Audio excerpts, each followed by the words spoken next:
আল্লাহ তাআলা বলেন, রোজা একমাত্র আমার জন্য এবং আমি এর প্রতিদান দেব। হাদিসে কুদসি। আল্লাহু আকবার।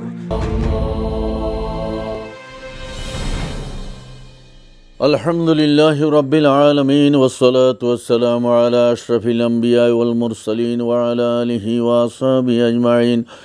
রব্বানা যালামনা আনফুসানা ওয়া ইল্লাম তাগফির লানা ওয়া তারহামনা লানাকুনান্না মিনাল খাসিরিন।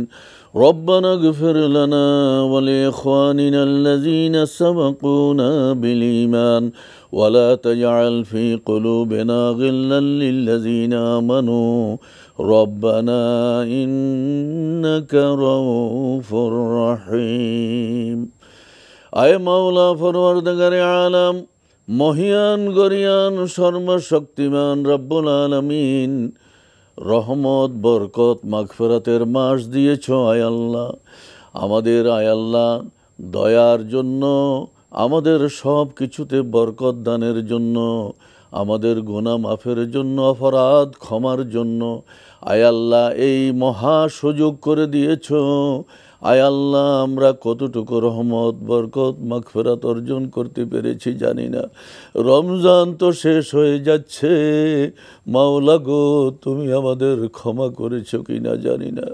আয় আল্লাহ রমজানের শেষ মুহূর্তে আয় আল্লাহর অল্প কয়দিন বাকি, সেখানে আয় আল্লাহ তোমার শাহী দরবারে ইফতারের পূর্ব মুহূর্তে আয় আল্লাহ তোমার দয়া, তোমার বরকত ও রহমত মাগফিরাত পাওয়ার আশায়, তোমার সন্তুষ্টি লাভের আশায় আয় আল্লাহ ইফতারের সম্মুখে আয় আল্লাহ তোমার দরবারে হাত পেতেছি। মাবুদ গো, গুনাহগারদের গুনাহ তুমি ক্ষমা করে দাও।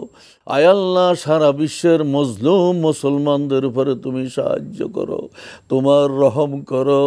বিশেষ করে ফিলিস্তিনের মুসলমানদেরকে তুমি মুক্ত করে দাও, তাদের স্বাধীনতা দান করো, তাদেরকে আল্লাহ কামিয়াবি দান করো। আয় আল্লাহ আমাদের আব্বা আম্মাকে তুমি ক্ষমা করে দাও, আমাদের ভাই বোন আত্মীয় স্বজন ওস্তাদদেরকে আল্লাহ ক্ষমা করে দাও।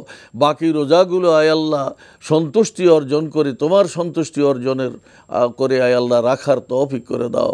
ওয়াসাল্লাল্লাহু তাআলা আলা খায়রি খালকিহি মুহাম্মাদিন ওয়া আলিহি ওয়া আসহাবিহি আজমাইন। সুবহানা রাব্বিকা রাব্বিল ইজ্জাতি আম্মা ইয়াসিফুন ওয়া সালামুন আলাল মুরসালিন ওয়ালহামদুলিল্লাহি রাব্বিল আলামিন। বিহাক্কি কালিমাই তাইয়্যিবা লা ইলাহা ইল্লাল্লাহু মুহাম্মাদুর রাসূলুল্লাহ।